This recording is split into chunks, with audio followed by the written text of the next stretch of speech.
నిర్మాణం. Good news చెప్పిన చంద్రబాబు ప్రభుత్వం. ఆంధ్రప్రదేశ్లో చంద్రబాబు ప్రభుత్వం కీలక నిర్ణయం తీసుకుంది. రాష్ట్ర వ్యాప్తంగా పెండింగ్లో ఉన్న టిడ్కో ఇళ్లను పూర్తి చేసేందుకు సిద్ధమైంది.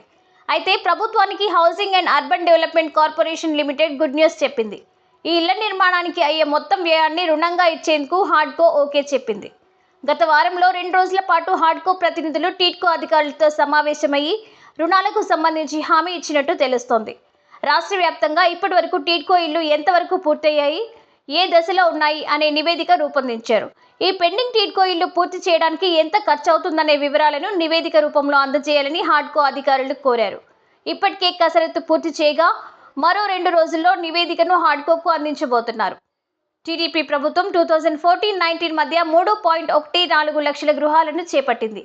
గత వైఎస్ఆర్సీపీ ప్రభుత్వం అధికారంలోకి రాగానే 2019లో 52,000 టిడ్కో ఇళ్లను రద్దు చేసింది.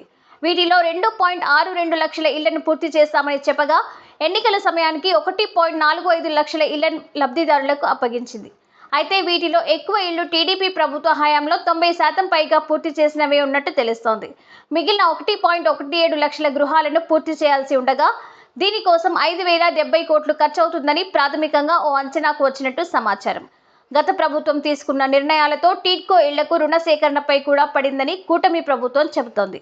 బ్యాంకులు, ఇతర ఆర్థిక సంస్థలు రుణాన్ని ఇచ్చేందుకు వెనకడుగు వేశాయనే విమర్శలు వచ్చాయి. మద్యంపై భవిష్యత్తులో వచ్చే ఆదాయాన్ని తాకట్టు పెట్టి రుణం తీసుకున్నట్టుగానే టిడ్కో ఇళ్లలో మౌలిక సదుపాయాలను అభివృద్ధి చేసి వాటి మీద వచ్చే భవిష్యత్తు ఆదాయాన్ని బ్యాంకులకు హామీగా చూపించి రుణాలు తీసుకునేందుకు ప్రయత్నించారనే ఆరోపణలు వచ్చాయి.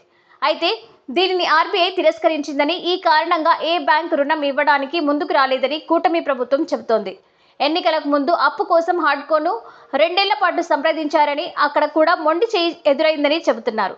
ఎన్నికల తర్వాత ఎన్డీఏ ప్రభుత్వం అధికారంలోకి రావడంతో తిరిగి అధికారులు హాడ్కోతో సంప్రదింపులు ప్రారంభించినట్టున్నారు.